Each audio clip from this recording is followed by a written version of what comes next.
There we go. So Caroline Duffy's Demeter closes the collection, and there are some kind of similarities with what's going on thematically. Little Red Cap opened with her leaving one place, going into the forest, and then coming out of the forest. And Laura, what was she holding at the end of Little Red Cap? Flowers. Flowers as a symbol of creativity, of writing, of imagination, of her sense of self. What we have here is the daughter bringing all spring's flowers. So there's definitely something about a shift in female experience. In Little Red Cap, it was about that journey into adulthood and about becoming a writer. And then in Demeter, there's something more about adulthood and about becoming a mother, or about an act of creation.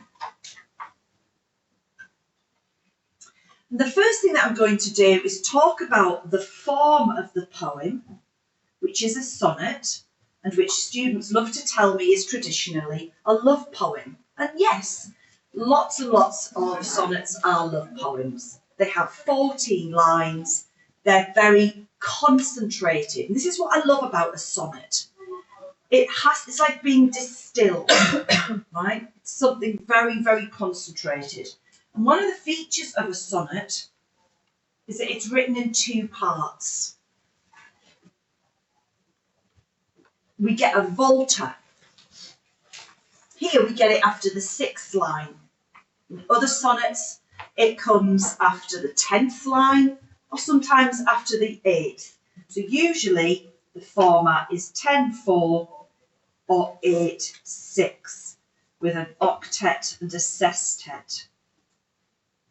But we get that reversed here. We get the sestet and then the octet. And then but we've got our rhyming couplet to finish off our poem. And I'm starting with form because I think, well, I know that form always aids meaning and understanding. And a volta in a sonnet is where there's, if you watch my hand, it's where the poem kind of does that. It like shifts a little bit. Sometimes that shift is quite dramatic. Sometimes it's quite subtle. It's pretty obvious what's going on with the volta here, I think. In our sestet, what we get are the 2 stanzas where the mother is without her daughter. And the final 8 lines, their reunification. And so we're going to look at how the content, the tone, and the imagery all change as we move from that sestet to that octet. Can you see all right there, Robin? Okay. As we know, Demeter and Persephone, we just listened to Stephen Fry, are separated. But this isn't a direct retelling of that story. So what could the separation be about in this poem? What might that first bit of the poem be about compared with the second? Jack? When her daughter's away, and winter and autumn, and the second bit, like when she comes back. Right, so it like in a real world scenario, where might she have been? I don't know. So why would they be separated though? What are the reasons for mothers and daughters being separated? George, that one? Moved on. Right, so she might have just moved out. She might just be living somewhere else. Georgia? Education. So she might be at uni. Yeah? Robin? That's what I was going to say. Kitty? Similarly in Little Red Cap, it could be because she's met someone and so she's not spending as much time. Yeah, so she's got her own relationship.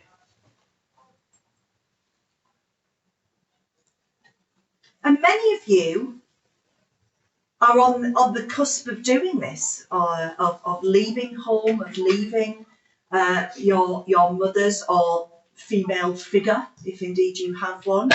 And if you're not going through it, you may be seeing that your friends are going through this. We've all got very different relationships with our mothers. I didn't live with my mum between the ages of 15 and 18. And then I went off to university. So relationships can be fractious, they can be complicated. I think we're all aware of that. But I don't think that the relationship here is fractured because of like a negative thing. Come on, think outside the box a little bit more. Think about motherhood. Think about a daughter. What might those first 6 lines be about? The realisation that she's grown up. Yeah?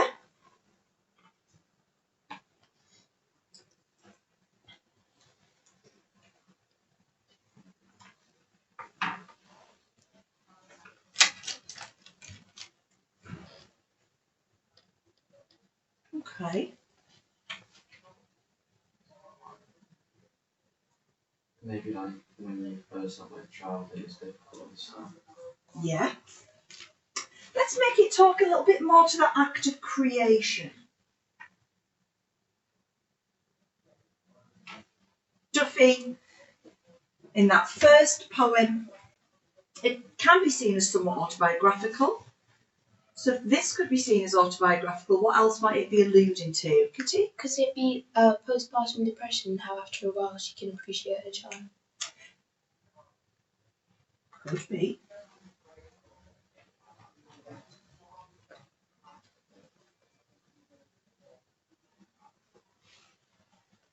What else? I think Kitty's opened up an interesting area to look at. What might those first 6 lines also be referring to? So trying to get pregnant? Wanting a baby? Yeah? Feeling that her life is a bit frozen. It isn't moving on.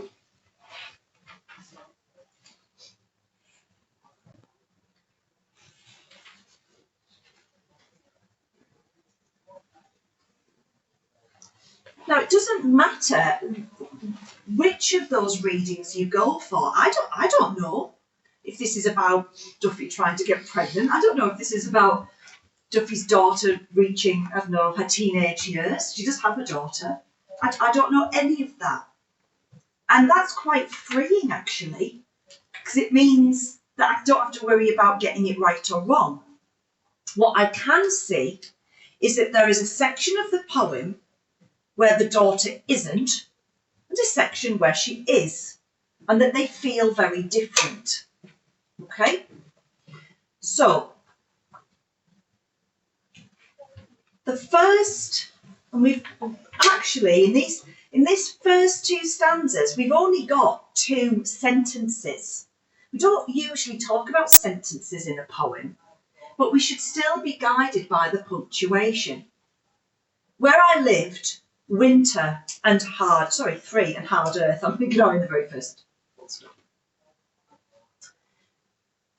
I sat in my cold stone room choosing tough words, granite, flint, to break the ice. My broken heart, I tried that, but it skimmed flat over the frozen lake. Right, so tell me now, in terms of the AO2, what am I seeing? What am I hearing? What's going on in these lines? Emma? I think they might all be called plosives. Like the harsh sounds, there's lots of like T's and D's and like very harsh sounds. Right, so plosives are your B's and your P's. Yeah, I didn't think that was the right word. No, that's all right. So what we can hear are that these words are harder. So what we often talk about words being euphonic Or cacophonic. Sounds like something my 4-year-old would say. Cac. Euphony, harmony, words that flow. They might not necessarily all rhyme, but they share a softness. And cacophonic, they jar. They you know, put your shoulders on edge a little bit. So yeah, we've got the cold, the st, the k, the t's, those harder sounds. So that's a nice start, Emma, thank you. Felix? What else can we just see going on there? I mean, you can see the shift of when her daughter comes back into life. You can. Can we just stick with the first two though? What about that image? I'm so sorry, can I take Robin? What can we see with here about this cold stone room? Okay, I'll ask a different question. What's she doing in the room? Is she there by choice? Seems like it. Where I lived. Doesn't seem like anyone's fault. Where I lived, winter and hard earth. Ava, what's she doing in that room? I don't know, because I feel like it's all what she says to break the ice. I feel like she's trying to like realise something herself and she's just finding it very difficult. Right, she's trying to make some kind of breakthrough. She's trying to let something in. Go back a little bit. Laura, what is she actually doing in that room? Just read the 3 words out to me. She is living there. Just someone read the 3 words out to me that tell me what, George, what's she doing in that room? She's sat there. She is sat there. Oh, there you go. Choosing tough words. Choosing. There's your verb. There's your doing word. Why? Why is she choosing tough words?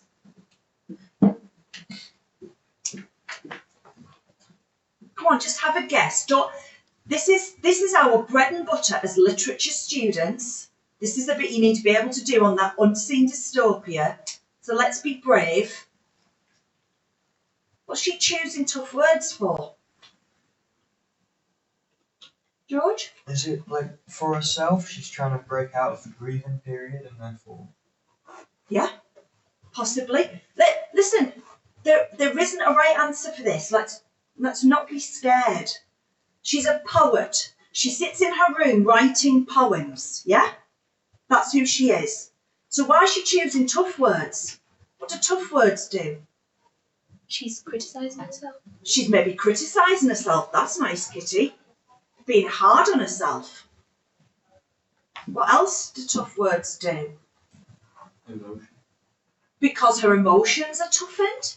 Because she's feeling, yeah, good. Let's write all of this down.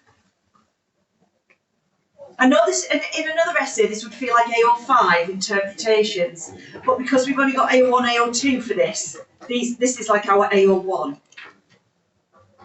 If you're trying to be tough, what are you trying to do often? What? Challenge yourself. Challenge yourself. What about protect yourself as well? All of the imagery of this section is cold, harsh, inhospitable. There's some kind of breakthrough that she's trying to have. My broken heart. Why is her heart broken? Again, is it because of this separation? Is it because she can't get pregnant? Is it because she feels something missing? I tried that, but it skimmed flat over the frozen lake. Go on, Kitty. She's trying to put a lot of emotional effort into whatever breakthrough she's trying to have. So Yeah. she's trying to go past the state that she's in, or and so she's putting a lot of emotional effort, even though her emotional state isn't the best, and that she's not actually in capacity of doing that. Yeah, and yet it's difficult, isn't it? She's finding that impossible to do on her own. That's the whole point there. She's on her own. It's skimmed flat. The lake is frozen. Her room is cold. What about this granite and flint? They make fires. A flint does, yeah. And who's posh enough to have granite worktops in their kitchens? Not me. Really, really hard natural substance. So they're natural. The stone is natural. The granite, the flint is the lake. But they're unyielding. They're not comforting. And I think perhaps the idea that her poetry isn't enough anymore.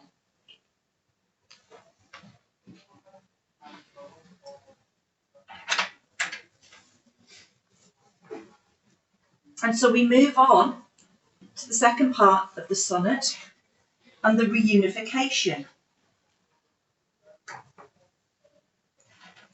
So yes, we're borrowing the ideas, the imagery, the story from Greek myth, but it isn't the story of Greek myth, right? I mean, what I love about this is look who's missing. Hades is missing, Zeus is missing, the suitors are missing. This is just about a mother and daughter and that intensity of relationship. She came from a long, long way, but I saw her at last, walking, my daughter, my girl. So that lovely sense of possession, of ownership. But personally, I don't read it as being like an overtly negative one, more of a pride. Her parents feel pride in their children, but I'm very aware that I'm the only mother in the room reading this poem. I'm going to have a slightly different take on it to you lot, right?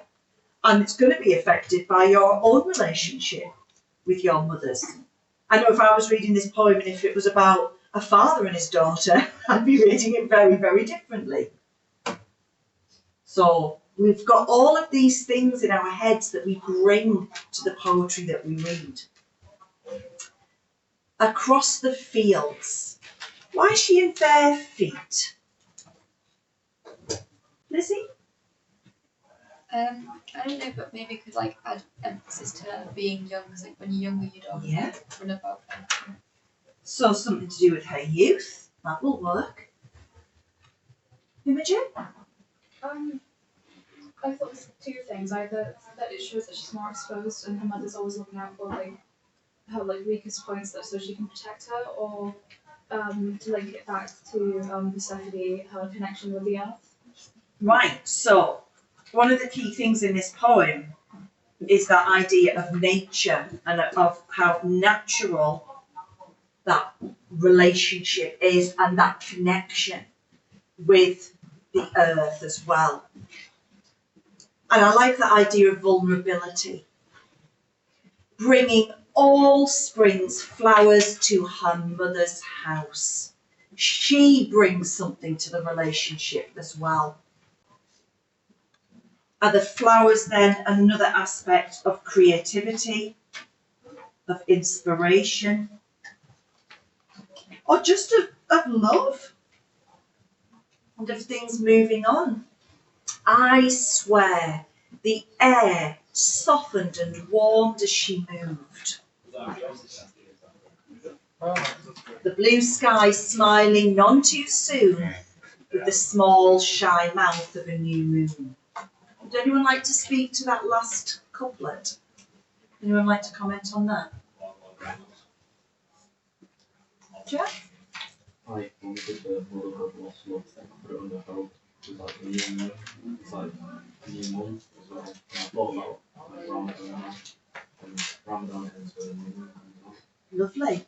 So, we're back. It's interesting that you bring in Ramadan, but when I was saying about how these creation myths are across all kinds of religions and across different belief systems, but how that symbol of a new moon goes across different belief systems as that time of opportunity, of hope. And why do you think the the moon is smiling and it has a small shy mouth. Sorry, the blue sky is smiling and the moon has this small shy mouth. I think that it's, similar to a wink. It's like an expression to say, kind of like a divine power above that's kind of looking, and how a mother-daughter bond, even whether it be negative or positive, there's always some sort of emotional link between mothers and daughters, and it's very natural, and it's kind of beyond our control. Lovely, that's nicely put. Anybody else? I thought it was like the semblance of it. I thought it was quite like soothing. So it's like, Soothing. yeah. So it's like for most people, like no matter the relationship you want, but like I think everyone like kind of like appreciates it as I would like to. Yes, Like, yes. and comfort. Yeah, soothing, comfort. Okay. For a little poem, there's a lot to unpick, isn't there? Emma, last comment? I had an idea about the rhyming couplet. Yeah. There's been no rhyme throughout the rest of the poem, so it's No end rhymes. No end rhymes, so it's like a sense of completion. Yeah, lovely. And the fact that it's the last couplet in the collection as well, isn't it?